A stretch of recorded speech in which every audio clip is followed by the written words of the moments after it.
Welcome to the Gaming Discourse. I'm Tyler Frater alongside Richard Day the Cruz. Hello. And Chief Engineer, Lieutenant Commander Connor Frater. Hello. It is Thursday, May 27th, 2021. Follow us on Twitter and Facebook at the Gaming Discourse. Go to our YouTube channel, YouTube/Gaming Discourse, where we post videos. I haven't worked on a video in a while, but I have exciting news for, I'm sure, everyone just with bated breath, Chomping anticipation. Oh, man. Chomping at the bit. I will begin working on a new video soon. Because the other day... I'm sorry. It's a letdown. It's a letdown. That's the Starfield trailer. Got it. Exactly. And I'm going to disappear for 5 years. No. I will begin working on something. Hopefully it's not going to be super long. So next couple weeks, be ready for a hot new track to drop. And it's going to be really exciting. Okay. So we've got some news to discuss like every week. Mm-hmm. I have not played a ton of video games this week. Neither have I. Have any of us played a ton of video games? Okay, not like a ton. I'm still working through Returnal, which I guess I can talk about a little more. Returnal? Yeah. Why don't you discuss Returnal? You sent me a text. I did. Yes. You sent me one of those. You sent me one of those. Just like I'm gonna because I need to keep it as vague as possible. That's the problem because I don't want to say it is story based. So I was going through Returnal. Mm-hmm. I was having a wonderful run. 5 parasites on me. I was when I was watching you play. I was hoping you would get to the parasite part I could talk about it. Yeah. But I had 5 parasites on me, which parasites give you buffs or debuffs depending on which parasite you encounter. And I mean, a lot of times, honestly, they're buffs. Like they're pretty good buffs, and the downsides are not as bad as the upsides are good. Anyways, had 5 parasites on me. Had a bunch of artifacts. I don't know what they were because Returnal unfortunately does not have a good way to quickly see what artifacts you have on you, which is your, I guess, secondary buffs, so to speak. Gotcha. You have to go into your actual like menu and then like look at what's on your and it's just like I want to see it right there and then. Okay. Got through the first biome, got through the second biome, which I had already got to the second biome. I beat the second biome's boss, and I was like, this is awesome. Like, I can't wait to see what's next. And I did the third biome, and I got to that boss, which already, I don't know how much time I've spent in this game. Maybe like 15 hours, maybe, up to 20, maybe. And I was like, wow, this is it. This is the final like boss, and he definitely was a final boss. Like, if you imagine what a final boss should be, like that was him. And I beat him. The story starts to play out, and it was definitely like an ending. And I was like, wow, this is great. And then I got a trophy, and it was like finished Act 1. Wow. And the I don't know if this is a spoiler or not, but the trophy basically said failed escape, and it was like finished Act 1, and I was like, you got to be fucking kidding me. And I started to play again, and it's definitely grown, like as far as like, oh man, what the story is now and like what's going on, and I'm like, oh my gosh. The worst part is that it is so much harder now. Oh, like really? It is even harder. There are new enemies in place of where the old enemies were. Oh boy. And there's what I feel like a lot more to discover, and I have died a lot quicker, a lot more since starting the next part of the game. And it's a little disheartening because, they gave me that false sense of like, I'm doing great. And so I found that during this like new run, my weapon proficiency is still with me. So it hasn't reset like it does generally. Okay. So there is now, I think depending on however many more story progressions there are or biome progressions there are there is probably a base weapon proficiency that you start at. Okay. I'm assuming. But yeah, as soon as that happened and I started playing again, then like the wheels in my head started turning because I don't... Sounds funny. I don't generally think when I play games. I enjoy them as it comes to me. I don't think too far forward. And so then when I started playing the next act, I started thinking, I was like, oh wait, no, this was never talked about. This was never like revealed to me. I thought it was going to be revealed in like audio logs and whatnot, but But no, I think it's going to be actual cutscenes, and I'm just like dreading. I don't want to say dreading. I want to go back to Returnal, but I've died a lot since I started like the new act. Sometimes it's good. So like with roguelikes, I feel like it's one of those things where you keep running your head into it, and sometimes a good week off does you a lot of good. Yeah. What was the game? Not Phoenix Rise from the Ashes. The one that by Gunfire Games, it's a Souls-like third-person shooter. It's like Souls-like and Gears of War mashed together. Oh, Revenant. Remnant from the Ashes. Remnant from the Ashes. So a friend of mine and I played through it, got to the final boss, couldn't beat the final boss. Mm-hmm. We took a break, came back to it like 3 months later, beat the boss in one try, you know? So but anyway, I feel like with roguelikes, especially once you start dying a lot, like a step away is like a good break. It's funny that you mentioned the parasites, because the parasites were definitely one of the more horror aspects of the game, because those things are creepy looking, and they just latch onto her like it's like a leech. It just and the controller shakes, and it's kind of makes you do it like a at it. But anyway, that's awesome. I really liked the little amount of story that I experienced. I really liked So I'm a big science fiction fan, and my favorite kind of science fiction is when it teeters the line between silly, almost space opera-like, but also tries to be grounded in a weird sense. Mm-hmm. So like 2001: A Space Odyssey, how by the end of that movie it's just bonkers. Yeah. But the whole rest of the movie is so grounded that it's almost like the movie's telling you it's crazy for this astronaut to be going through this, but all these things are tethered into reality by the laws of physics. You just don't understand them, and that's what makes it like really terrifying and scary. So with Returnal, I was getting that feeling that it wasn't just someone who was waking up because of some magical reason or something like that. Yeah. But there was like a physical law or something making it happen that was inherent to the universe, which I just love. I love that kind of science fiction. But anyway, I really want to play Returnal. I got it the other week. I got in the queue for a PS5, and then in the PlayStation Direct, got into the storefront, and it just said out of stock. I was like, why would you even make me wait? Why can't you just kick me out of the queue and say out of stock? Why do I have to wait and then on my phone look around and go, oh, there's no button here. Oh, wait, at the top, out of stock. Thanks, Sony. It wasn't that inconvenient. It was just a little silly. Okay, cool. Anything else you wanted to say? No, I haven't played anything else. Okay. Connor, we played some Iron Wolf. That's about it. That's about it? Yeah. So I actually wanted to talk about Iron Wolf. Okay. Because we didn't play very much, but it was really good. Oh, yeah. And last night we fought a destroyer. And those things are intense. So we got into a fight with a pack of frigates and merchant ships. Mm-hmm. Merchant ships are what you want to destroy because they're the most points because they're carrying supplies or whatever. Frigates aren't as difficult to destroy, but there's usually more of them. 2 or 3 you have to handle at a time, and they take two torpedo shots to take down. You have 4. Well, it depends on where you hit them. That's true too, and I don't understand how those mechanics work totally yet, because I know the different ships have different... They have different sections that have different sections. Hit points. Yeah.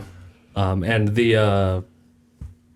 It can take 2 torpedoes to sink a merchant ship if you don't hit it in the right spot. Oh, I didn't know If you hit it in the bow or the stern, it'll take another torpedo shot. If you hit it anywhere in the middle, it'll sink in 1. But for frigates, they have a part that has 3 hit points, and then a part that has 1 hit point. So it's either 3 if you hit it directly nose on, or 2 if you hit it on the rest of the ship. Oh, okay. So we were... Connor if you couldn't and I, tell, I do the torpedoes. Yeah, Connor's the torpedo. Connor fires torpedoes, and he's the fire control, so he steers the torpedoes because the torpedoes are wire-guided. Or I assume they're supposed to be wire-guided. Yeah. I steer the ship and do the speed, and sometimes go into the engine room to just change one thing around if it doesn't change on its own, which it usually does. But so we were fighting with these ships. But anyway, in one of the fights, we were really damaged, and we were just having trouble escaping escaping one of the frigates or a couple of the frigates that were looking for us.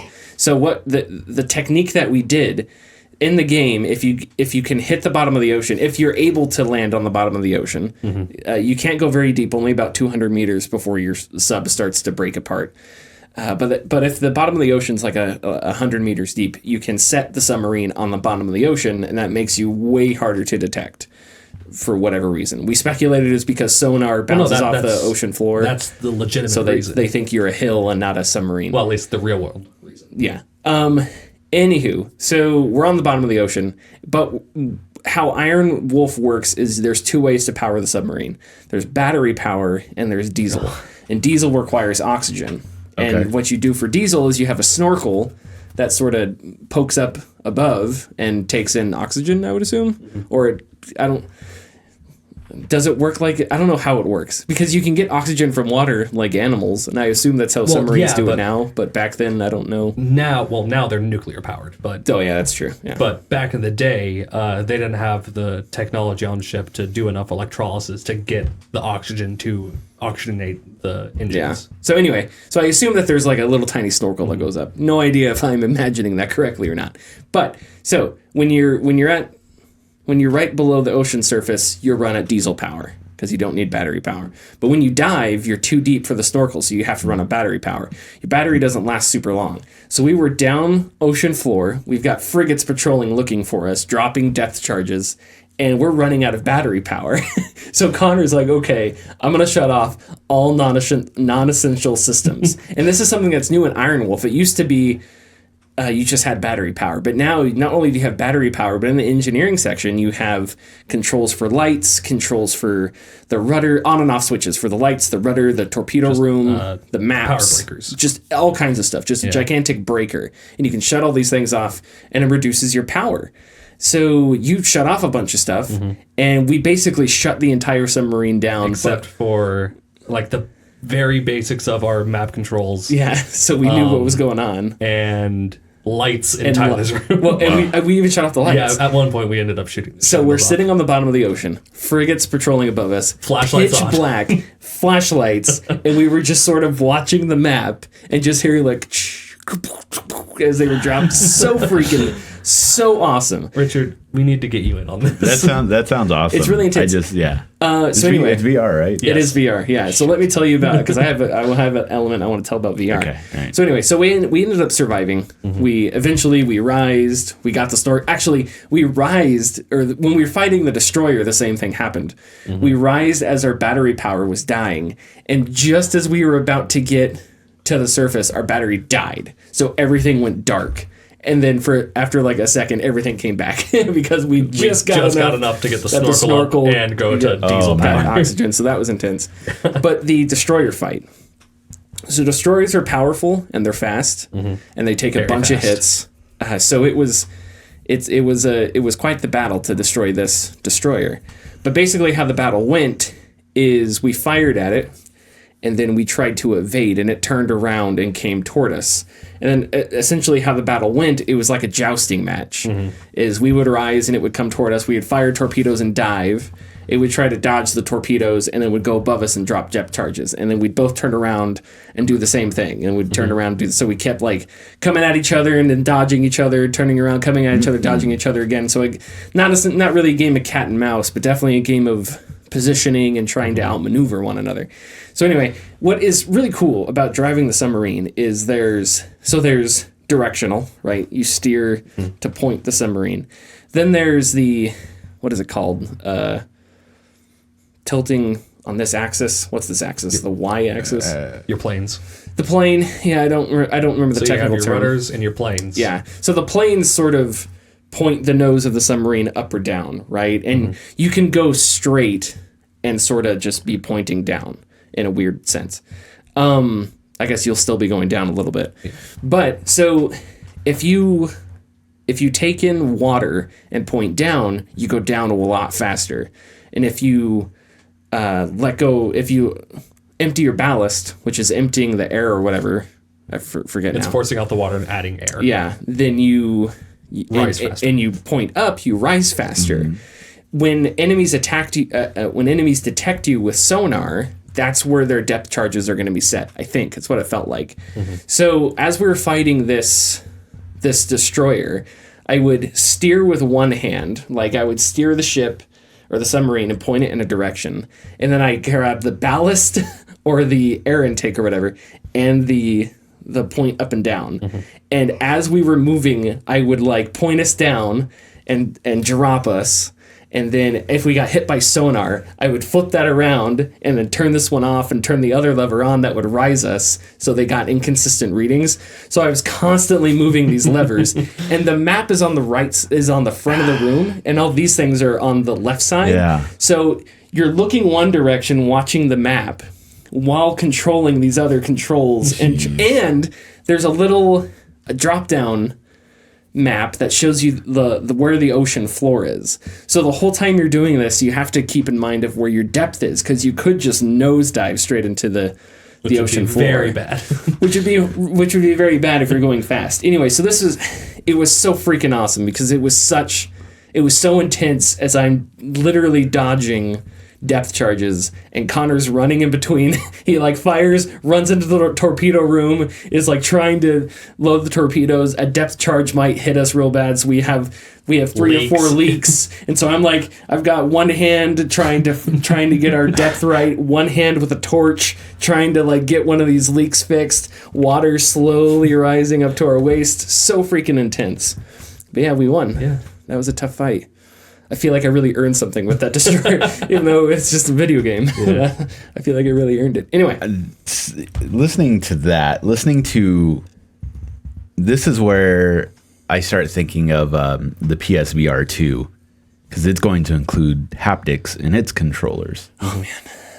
And like already, like just with the PS5, I feel the haptics are a game changer. So just knowing that, for me to imagine having to look at a map while controlling things, like imagine like trying to visualize where you are in VR, trying to, with those haptics, like it's a lot, it'd probably be a lot easier. Like you could feel when you hit something, oh, there it is. And you pull it and stuff. And it's just, it's exciting to think about. Definitely. Iron Wolf's got, and they have a destroyer now, but I still think it's early in development. It's really rough. I think all they have is just the place you can stand. Nothing else really. Last time I looked, it's just where you can stand. Controls for the ship, and then they have port and starboard torpedoes you can launch, and then the fire control rooms. Okay, so they've added since I last checked, but it's still really rough. I know that eventually, because that would be fun too, because then you're hunting submarines or other ships instead of hunting destroyers and frigates and stuff.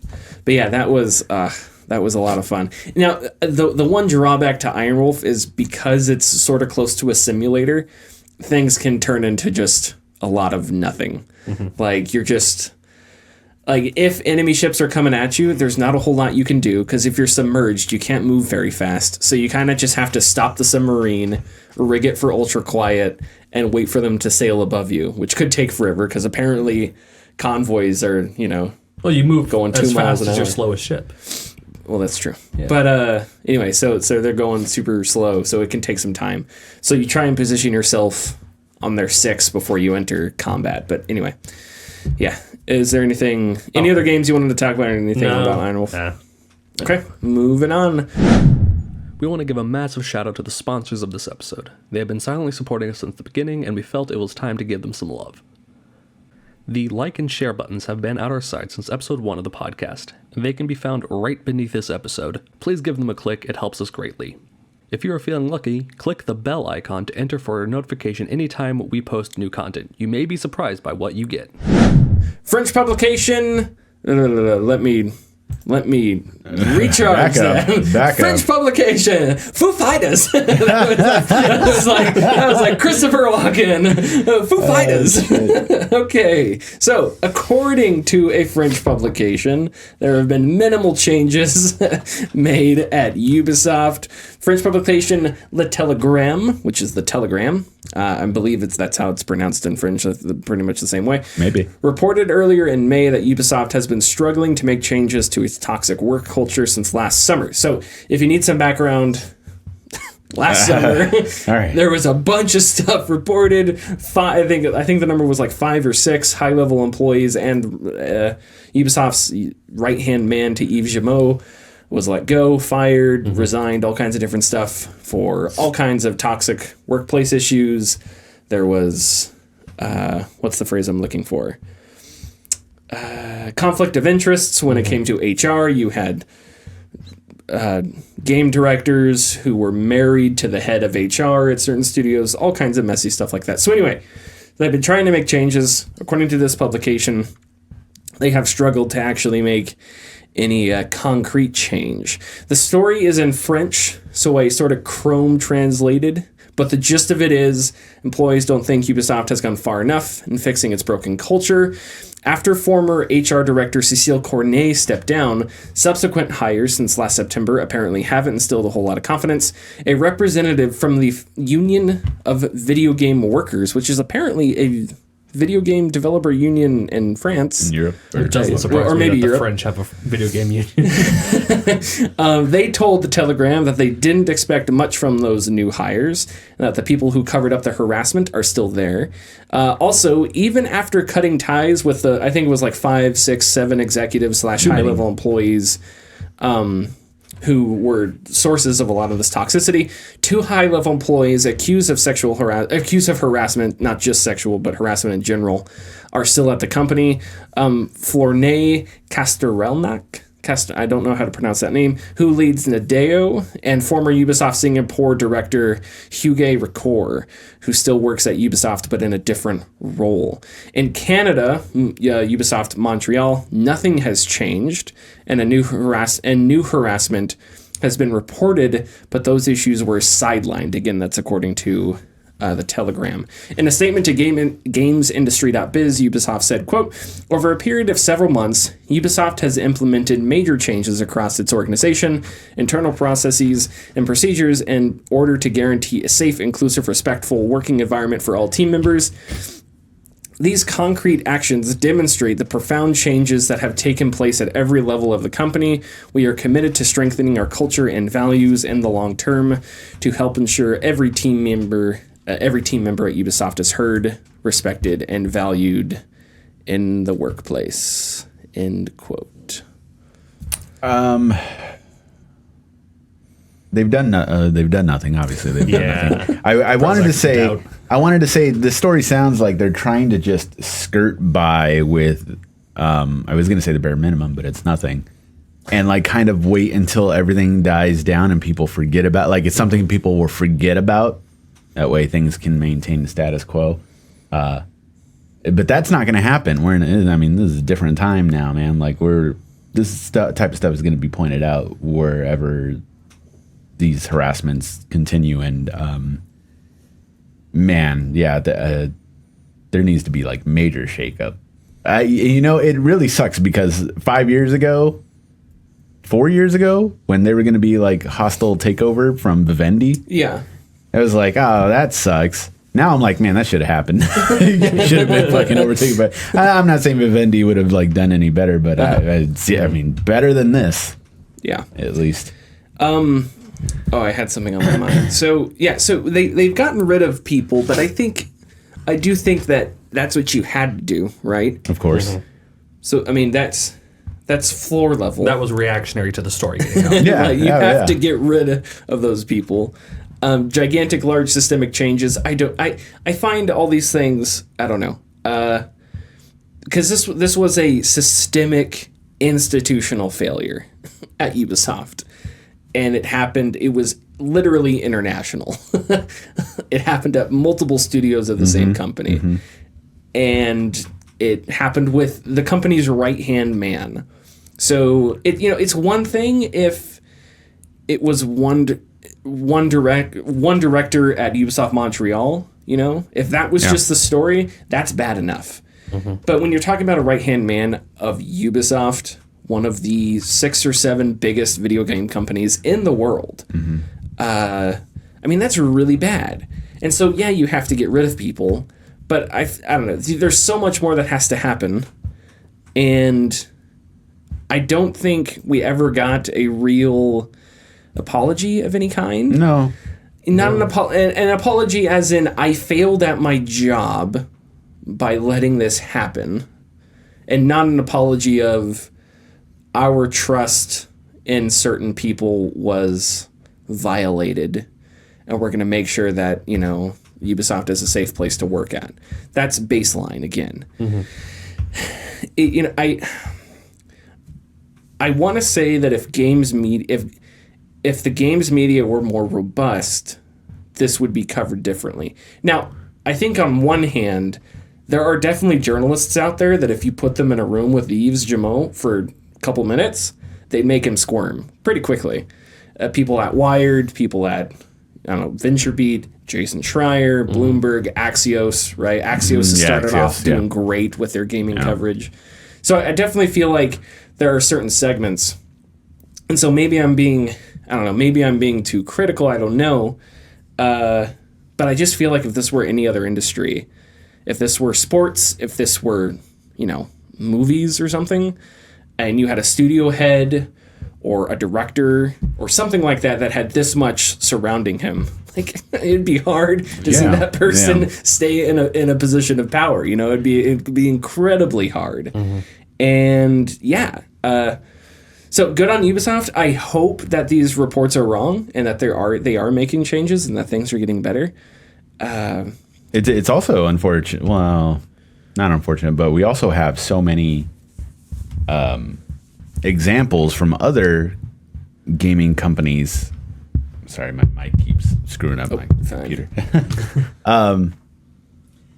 Rockstar got in trouble. CD Projekt Red got in trouble. EA's gotten in trouble. Definitely. And since those articles have come out, there have not been any negative updates from what has been happening in those companies. So I hope that things have changed for the better with those companies, at least enough that people are happy. But it seems like with Ubisoft, like they probably had the biggest story of them all when it comes to what was going on in their studios, and they have nothing to show for it after almost a full year, because it was like the middle of the year last year where this happened. So it's a shame that they still can't like get it together, and it's very obvious that something major needs to happen with the executives up there. But and I don't like so I don't know. It's a big life thing to lose a job or whatever, right? So, and I am just a very small person on a gigantic world. So I don't like I listen to a lot of sports radio, right? And you hear a lot of people kick this guy out of town, fire this guy from the team. And I never really like that, because on one hand, there's the realities of sports where, you know, if an athlete's not doing good, you have to acknowledge that they're not playing well. But at the same time, got a wife, got kids. If he leaves the team, that's going to suck. You have to move, blah, blah, blah, right? So there's the human side. So there's a human element here. So, I don't know. I try to beat around the bush here, but when you've lost complete control, I think the biggest change is you have to gut this family-oriented, you know, hiring your cousins and stuff like that attitude at Ubisoft. And I think you need a new CEO, someone to completely take the company in a new direction. And not, you know, I don't want to simplify things. I'm not going to pretend that getting rid of Yves and hiring a new CEO would fix Ubisoft, right? Obviously, this is more complex than that. But, you know, God, if the right-hand man did enough that he was gone in a heartbeat, are you telling me that the difference between him and the CEO is enough that the CEO is completely clear of, I don't know. So yeah, I feel like maybe what I was trying to get to earlier was that if this were a bigger story, and by bigger I mean in a different industry that was more widely covered, I think there'd be bigger changes. But the buck's got to stop somewhere, and you know it seemed to stop at a couple different places, and we never got the apology, and we aren't the people that deserve the apology, obviously. There are other people that worked for Ubisoft, people that, you know, couldn't take complaints to HR because they felt uncomfortable, that I think deserve the apology more. Or, I mean, totally deserve the apology. But, I think I've said all I wanted to say. Without getting into like weird tangents. Weird, like, here's what needs to happen, because I obviously don't know. But I think changes need to be bigger. Oh, absolutely. And I'm every company does it, but I really don't like that paragraph because it's just so corporate. And it's like, do you understand? Do you I don't know. Do you understand what happened? This was horrific, and you're talking about it like, oh, it's fixed now. We've done it. We put people through training and stuff like that. It's like, people know sexual harassment is wrong, but they do it anyway for a bunch of different reasons. So you can't just train those reasons and that sort of culture out of a company, in less than a year. I don't think you can. And if all these reports that people are still being protected, or people are still still working, that why are they still there? It doesn't seem like you're taking it seriously. It reminds me of a lot of Riot, where every 6 months we get some new story about Riot, where some frat boy said, hey, bruh, I'm going to come after you, bruh, if you don't delete your mod, bruh.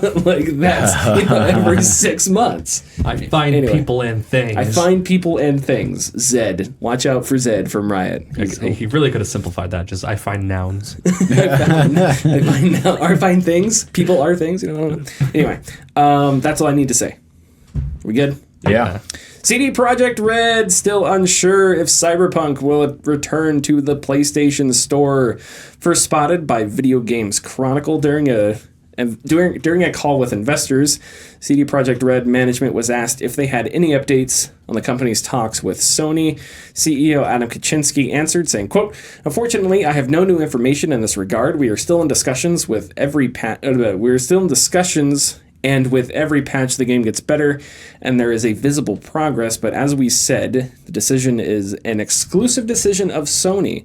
So we are waiting for the information about the fact that they took the decision to bring back this game." End quote. What do we think? Good. You two specifically, and me to an extent, like we've made it known that if your game is broken, don't release it, or it's bullshit if you release it. And it's obvious Sony feels the same way still to this day, that Cyberpunk is still in a state. I believe Cyberpunk is playable. It's playable. Yeah, you're gonna have problems, but I mean, there's definitely a really, really good game underneath it. Yes. And until Sony sees that, I think they are justified in having their decision to not bring that game back onto the store. Do you guys find it at all fascinating why Sony decided to make that move? You can find trash all over the PlayStation Store. There's one famous person who uploads a game seemingly every year with what seemed to be a conspiratorial intent to take down Jim Sterling. And that just happened a couple weeks ago. So I don't know. PlayStation's quality control is weird, and it makes me. And there are worse games, I guess you could say, than what Cyberpunk was at launch. And I wonder why they decided to make that decision, because they didn't need to, and it wasn't like people were going to blame Sony. True, right? True. Mm-hmm. But Sony would take the hit if it came to returns and stuff. You think so? You're right. But also, none of those games that we mentioned, even from that guy, are going to make a dent in the amount of revenue that Cyberpunk would make. Yeah. So you would speculate then that Cyberpunk would, because it was a bigger game and a larger title and something that was going to be drawing more in. Yeah. The potential loss of having everyone return that game because it was in such a broken state is greater than having 800 terrible games on the store. That makes sense, and I think you'd not just loss, but I would also assume loss of PR and stuff like that, right? Yeah. Just maybe the look would be a part of that, because I think this amalgam makes sense here. But it's still up on the Xbox store, right? Sure. You can still purchase it from Xbox. Yeah, you can. You can still purchase it from Steam, although Steam has a very robust, easy to work with, robust return system. So does the Epic Game Store. I don't remember exactly how to do it on the Epic Game is Store. just the same as Steam. And then GOG is the same way. Well, GOG is CD Projekt Red. Got a CD Projekt Red, yeah. So, well, no, yeah. I was trying to say, I guess I would be interested to hear why the difference in decisions between Microsoft and Sony, right? And I guess Microsoft apparently had a closer. Yeah, they spent a lot more money on Cyberpunk. They did, and they had a closer did. relationship. Yeah. And what I mean by a closer relationship is, like, Cyberpunk was at the Microsoft E3 conferences, and Cyberpunk, I think, was showing off with like the console and stuff like that on commercials and whatnot. Yeah, there was also an exclusive Xbox One X, a Cyberpunk Xbox One X. Yeah, there you go. Yeah. So they had definitely a closer relationship, so that may have factored in. But I'd be really interested to see if Sony ever does anything like this ever again. I mean, what it kind could of have game been would have to be. kind of a message from Sony to larger developers, like, hey, don't give us games in this state. Mm-hmm. Because they want to, have that professional appeal from their AAA titles, their big titles on their store. And that's definitely a possibility. Yeah. That's a good way to look at it. There's that. Sony also, I think, has the false reputation that their store is like, super premium and nice. Yeah. When I would imagine the trash on the PlayStation Store is maybe like anybody can throw up anything on Steam these days. Mm-hmm. Like you could take some trash, throw it in a box, put $100 in it, send it to Gabe Newell, and you got a game on Steam in a couple days. He'll look at it and say, "We can make money out of this." Yeah, and he'll say freedom of speech, and you'll have a game on Steam. And then in 2 weeks it'll be on sale. Exactly, for 99 cents. Overwhelmingly positive. But anyway, Sony has sort of a reputation, which again I think is false, for having like a pristine storefront. So I don't know, maybe that factored in too, is what they perceive their perception to be, which that may be their perception in some circles, but reality is not does not align there. The other thing I wanted to say, I've held out for Cyberpunk. Just moving to Cyberpunk for a second, sure, because I really enjoyed a lot of what I played in Cyberpunk, and I stopped playing specifically because I wanted to play it in a more fixed state, and so I played some other stuff. I was playing through The Witcher again, which I haven't played in a couple weeks now, so I want to get back to that. But man, I really have the itch to hop back in Cyberpunk, and I think I'm gonna do a total restart, do like a total brand new character and everything, because I started as Corpo, and I didn't really like it. I didn't really think it made sense. But anyway, just shooting the bull about Cyberpunk. That's all I wanted to say. Connor? Just picking up from where you're going, I don't I have it, but I have very little desire to go back to it because of just all the issues that I had with it. I'm sorry. It drove you into the ground? It really did. There was so much so many things that I encountered in the game that just broke the experience. I'm sorry. It kind of makes me sad. My good friend is like that too. He was very excited for it, and he was one of the I don't want to say few. There was a lot, but he was one of the unlucky ones. There were people that were getting bugs here and there, and there was people that were getting a lot of bugs, and there was like a handful of people like me that got every single bug possible. And he was one of the ones that just got every single. Like I was lucky enough. I never had any crashes, but I did have stupid shit happening all over, which was fun for me. It was fun, but I am one of the, I guess, few now that have a positive outlook on it. I can't wait to play it again when it's in a more finished state, particularly like the PS5 version, whenever it comes out. Does it? It comes with a free upgrade, doesn't it? Or was that not the yet? Xbox? Not yet. That like those upgrades aren't available yet until later this year. But, well, we'll see.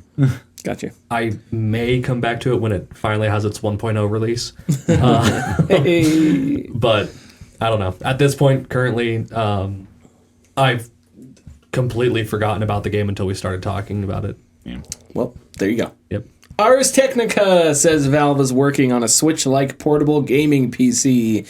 As reported by Sam Makovich, and citing multiple sources familiar with the matter. It's designed to run a large number of games on the Steam PC platform via Linux. That's 3 people. And it could even launch by year's end. Richard is saying 3 people who use Linux. Hey, Connor said 2. That was Connor's right. joke. I know there are. What's the joke? There are dozens of us. Okay, Dozens. There are dozens. On Tuesday, Steam database operator Pavel Jujic, I'm going to guess, spotted a change in Steam's code that mentioned a new device called SteamPal, though it's unclear if that's the console's official name or not. Makovic said the processor will likely be from Intel or AMD, but not NVIDIA, and it's unknown if there will be multiple models or just one. SteamPal has standard triggers, buttons, and thumb pads, so much like your Switch, but it also has a touchpad, and the screen is a touch screen. So it's adding a touchpad in there. Who knows why? And while it doesn't have something similar to removable Joy-Cons, you can dock it to larger monitors via USB-C. Now, there's a ton of unknown here. How docking actually works, battery life, screen size, resolution. Will it actually release one day? Can it run Crysis? Can it run Crysis? There are a bunch of things we just don't know about this, but it's fascinating nonetheless. Better yet, can it run Doom? Well, of course it can run Doom. Come on, man. You never know. What do you think? This is interesting. We've already had stuff. We'd had the NVIDIA Shield, right, which kind of did the same thing, and I think there's something in China that does something similar. But this is definitely like going to be a very specific audience that it captures. Yeah. Because I think it's cool, and I would potentially be interested in it because I don't play very many. I have tons of games on my Steam account, but I don't have very many games that are I don't know, of the caliber of, I guess I'll use Half-Life Alyx as an example, although that's a VR game, so it doesn't count. But I mean, like I'm not a person who does ultra high settings, 6 frames a second, have their like FPS counter in the corner or whatnot. So you're gonna have to aim it towards those consumers who don't care about, like, you know, all the particular types of settings that you can use or modify for your games, because those types of consumers are going to want their crazy PC with their 3080s and RGB strips. Sounds a little bitter there. RGB power supplies. I can't get any graphics card, so I don't like. I don't, man. I don't know what. I don't even. Whatever. I'm sorry. Pick the wound there. I was trying because we were talking about it, because I just want a goddamn GPU to play VR games, like base VR games, you know, because I can barely play any right now, and I think I have like an R9 or something, but okay. But yeah, I think you were saying like a 1060. Yeah, sure, try for 1060. It's like $800. Yeah. I'm not gonna. I might as well just buy a pre-build. Like fuck off. I was gonna say, so it's interesting. It's interesting that you say, like, what kind of audience would this have? I think so. It makes sense that there should be a device that can play PC games mobilely somehow, right? And how do you do that? Do you stream it? Do you have a Switch thing where you sign into your Steam account? And obviously, only certain games are like only certain games are, unless they're super downgraded, are going to be able to work on this. Like Squad would not be able to work on the Switch unless you really rigged it for ultra quiet, which is a metaphor I'm using. I don't know why. Well, not only that, but think about the control scheme, right? Yeah. So you'd have to play games that have both a consoleized version and have some kind of controller support, or maybe the thing has something where you can plug a mouse into it somehow. I don't know, and you have a mini computer. No idea. But at that point, just play it on your computer. Right. On the flip, yes, you're correct. But on the flip side, this is something that I would totally be down for, because there are a ton of games that are just better experiences when you're sitting in bed or you're sitting in a comfy chair as opposed to sitting at a desktop, right? That is a good point. Pillars of Eternity, the Divinity series, any top-down isometric RPG, just name it. I mean, games like that, puzzle games where you're not really super into the graphics, or it's not super demanding, but it's only on PC because it's a smaller developer. So the games I play because it's just UI. I mean, yeah, I think that's a really good example. Like Europa Universalis. Now, I don't know how you would it be that hard to do a controller setting? Probably not. You're just moving around a mouse and clicking stuff, right? It's not like you have to do anything difficult. I mean, I'm just kidding. I'm kidding. Wow. No, but it's a lot of UI. It's a lot of just like mouse clicking and stuff. So I don't see it as being impossible to somehow transport over to a handheld. But anyway, so that's an option, right? So I feel like there is an audience for this, and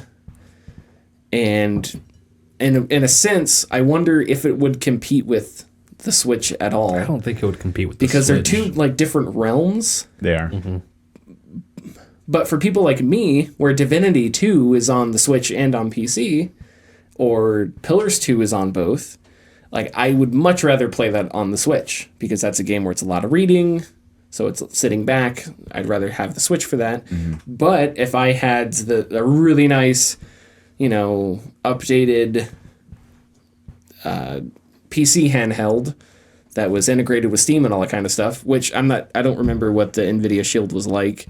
I don't think it was, but anyway, then like that's definitely something I would consider over the Switch, because then I wouldn't have to worry about like another copy and stuff like that if it was synced with my Steam profile. Not that this will be, we don't know anything about it, but I feel like that's an interesting prospect. And the other thing is, if it's super expensive, then I think you get into another problem.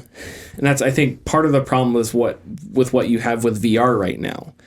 Is people are still, I think people are still trying to figure out whether or not there's a high-end market for VR, right? With your indexes and your HP reverbs and or whatever. And we're seeing that people are a lot more open to the lower end of the market, right? Your $300 Quest 2s and whatnot. And the disparity between the lower end and the high end is so great that I think a lot of people are just fine dealing with the lower end, because the higher end is so much more higher. So if you have a handheld Valve, Switch, whatever, and it's a couple $100 more expensive than the Switch, and someone's choosing between that and the Switch, are you going to have the same problem, right? Quote unquote problem. Not everyone will consider this a problem, but the same issue where that disparity between this high-end Valve mobile thing for your PC or a Nintendo Switch is so great that you're just like, screw it, I'll just get the cheaper Switch, play the games that I want to play on my PC on the Switch that are there, and I also get all this Nintendo stuff too. And I may probably also already have a Switch because they're super inexpensive, and I bought it a few years ago. So I could just buy the game for the Switch I already have. I think that's an interesting point. And who knows what'll happen once this thing comes out. Yeah, who knows? Are we all good? Yeah, we're all set. Yeah, I got some tidbits for you guys first before we move on to NPDs. I thought I was going to have a lot more data, but I did not have time for that. So who does, right? Ain't nobody got time for that. Yeah, no, nobody does.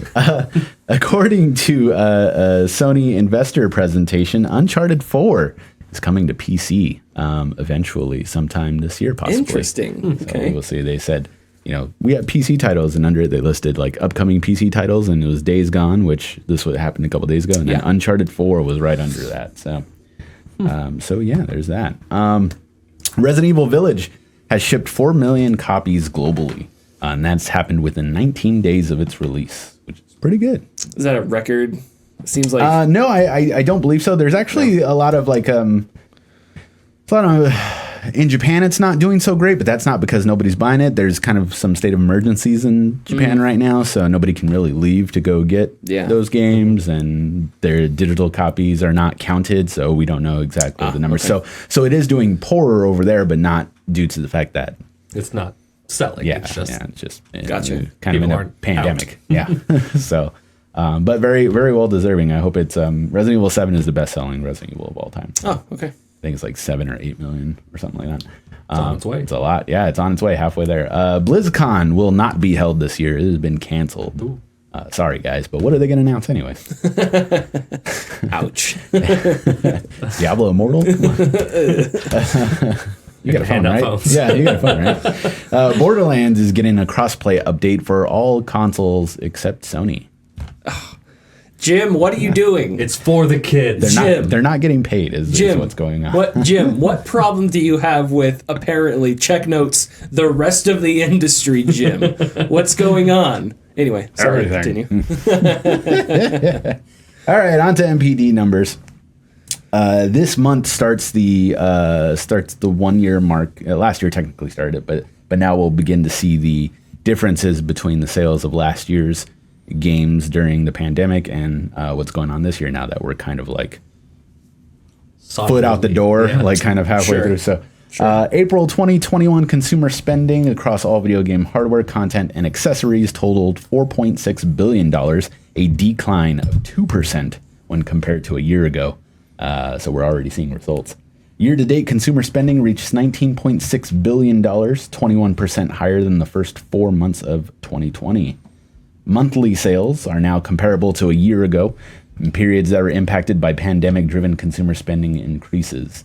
April 2021 content sales boosted by mobile subscription and post-launch content spending on console. That was a weird paragraph. I'm sorry. I don't know where I was going with that. I see what I did. Forget it. We're moving on. April video game hardware dollar sales fell 30% when compared to April 2020 to $296 million. April 2021 hardware dollar sales were 84% higher than the total achieved in April 2019, 2 years ago, at $160 million. Year-to-date hardware dollar sales gained 42% when compared to the similar period in 2020 at $1.7 billion. Huh. Okay, so things are... So even with the foot out the door, things are still... So who's the president of Take-Two? I forgot. Is it not Strauss Zelnick? Or is he the CEO of some other division of... I'm going to Google that. Keep talking. That's fine. Someone, I believe it was the Take-Two president, but he actually stated, and I think I kind of agree with this, he stated that there's been Slatoff. Huh. Okay.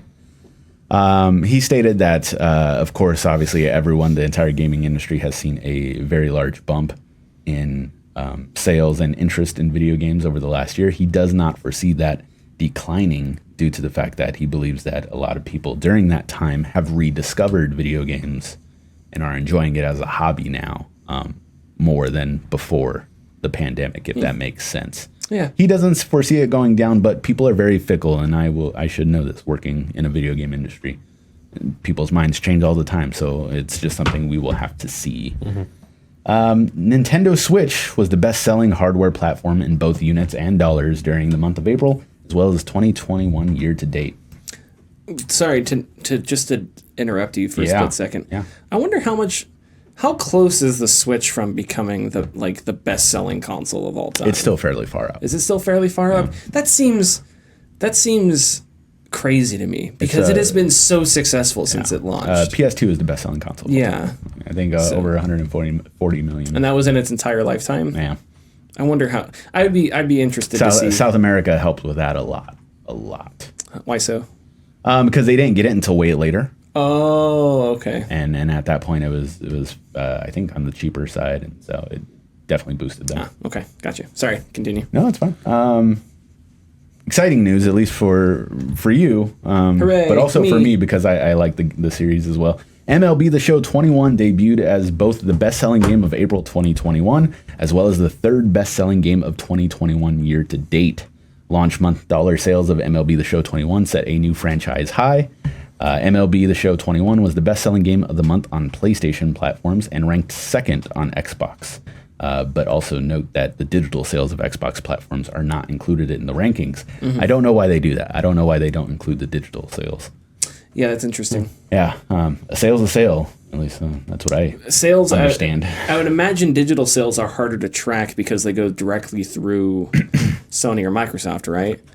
Yeah, but I mean, we always get those like year-end date emails like this is what you did the entire year. So I mean, they definitely know. Yeah, they know it. Mm-hmm. But physical sales are harder to keep under wraps because if you sell a game at your store, you know, right? And it's not like Sony can stop you from knowing because you're there. Yeah. So if some dude at Best Buy and GameStop and what have you sell a certain number of games, they're gonna know because it's all physical. So it happens in the store, as opposed to like something happens in the PlayStation Store, the only people that know what happens in the PlayStation Store It's your PlayStation. is PlayStation. Yeah. And PlayStation, anything that happens in the games industry with a games company, they don't want anybody to know about it. So, Even PlayStation or even Sony's sales aren't cross they don't want you to even know about the games you're going to play. Jim Ryan's already day swallowed before. that key. He Exactly. Anyway, sorry, continue. If there's anything else. Yeah. New Pokemon Snap was the third best-selling game of April 2021 and was the month's best-selling game on Nintendo platforms. That should just be the announcement with any game released on Nintendo with the word Pokemon in it. Yeah, true. Launch month physical sales of Pokemon Snap more than doubled those of the original Pokemon Snap. Not surprising. That was 20-some years ago. Whatever. Which debuted 1999, so 22 years ago. Mortal Kombat 11 placed among the top 10 best-selling games of the month for the first time since ranking 9th in July 2020. Mortal Kombat 11 is currently the 13th best-selling game of 2021 year to date. Something just released for Mortal Kombat? The movie. Yeah. Yeah. Oh, is that it? Yeah, the movie. Oh, that's right, on HBO Max. yeah, Yeah. movie. Okay. Cool. I wonder if. Oh shoot, what's that studio's name? West. They made Blade Runner. Westbrook, Westfield. It doesn't matter. no clue. It's gone now. The joke I was gonna make was that they made a Dune video game, didn't they, in the 90s? Or were they going Westwood. to Westwood? Yeah. Westwood Studios, yeah. I was gonna joke that they. Oh, made that. sorry. I thought you were talking about the movie Blade Runner. I didn't know you were talking about the No, game. no. Anyway, so Because they did Dune 2000, Yeah, which was just- like a really good RTS. Just tanked. So I was just gonna joke that the Dune movie was gonna release on HBO Max, and then Dune 2000 to be like a super great God, I selling game, hope so. which isn't gonna happen obviously because Dune 2000 is a gajillion years old. Spice must flow, man. But whatever. Continue. I'm sorry. It Takes Two climbed to 9th on the April 2021 bestsellers chart after placing 22nd in its March debut month. Pretty good. It Takes Two is the third best-selling game of April on Xbox platforms while ranking 8th on PlayStation. What a weird disparity between the two. That is a weird disparity between the two. I wonder why less on PlayStation. But good for Hazelight. Any success Hazelight gets, totally down for. Yeah, what a long way they've come since Brothers. Yes. April 2021 spending on video game accessories declined 23% versus a year ago to 168 million. Year-to-date accessory sales reached 885 million, an increase of 22% when compared to the same period in 2020. The PS5 DualSense wireless controller was the leading accessory, of course, once again. Dollar sales in both month of April as well as 2021 year-to-date. Sony's Pulse 3D wireless headset ranked second. Interesting. Because that's the thing that a lot of people are... Yeah.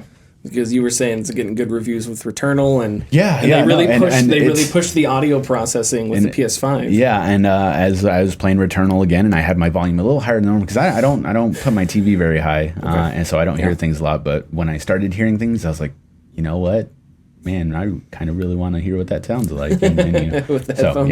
yeah, but also, I mean, just to keep baiting you, man. I mean, they're adding, Oh my goodness. they're adding haptics to PC games. Yes, I so- saw that. I saw with that. Metro. So With Metro, which I know this sounds like who would actually want that, but I would love a Metro game where your gun jams and your controller just stops working and you Dude, have yeah, to press a button to unjam. I would love that. Or remember in Far Cry 2 how your weapons would jam in Far Cry 2? How amazing would that be? Yeah, no, that'd be awesome. Your trigger just doesn't go for a split second. Oh my goodness, I would love that so much. I would love that so much. One more piece of random data. This was from the Sony investor presentation that they were giving. And I just think this is an awesome piece of data. Female ownership of Sony consoles has risen from 18% in the PS1 era to 41% in the PS4, PS5 era. And I think that's fucking cool. That is really good. Especially since apparently at Ubisoft, female characters don't sell games.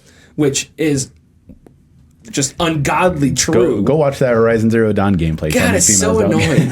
Don't So sell annoying. games, jeez. Anyway, I'm sorry. No, that's still mad at Ubisoft. That's all for the MPDs this month. You get a jigillion women that own a PlayStation, and Ubisoft's like, well, we gotta have a male character in there because Horizon Zero Dawn definitely didn't sell, and neither did Tomb Raider, and neither did blah blah blah. I apologize. It's weird Well, because you're talking about Ubisoft, and as we know, they don't really have a high respect for women. well, this is sadly the case. Yes. Anyway, Sorry, you were gonna say No, something. yeah, I just started thinking about it for a quick second when you were talking about women main characters don't sell video games, but it's like, man, I can name a shitload of even side female characters that are more popular than their male counterparts, like for main characters or so like the entire female cast of Mass Effect. It's like right. besides Miranda, Lost Legacy is both Chloe and whatever Ellie, Last of Us, whatever. But yeah, that's it for MPDs this month. We'll see you next month. Follow us on Twitter and Facebook at The Gaming Discourse. Go to our YouTube channel, YouTube/Gaming Discourse. We post videos, starting a new video soon. The tension is palpable. And we will see you next week. Bye-bye. Bye-bye.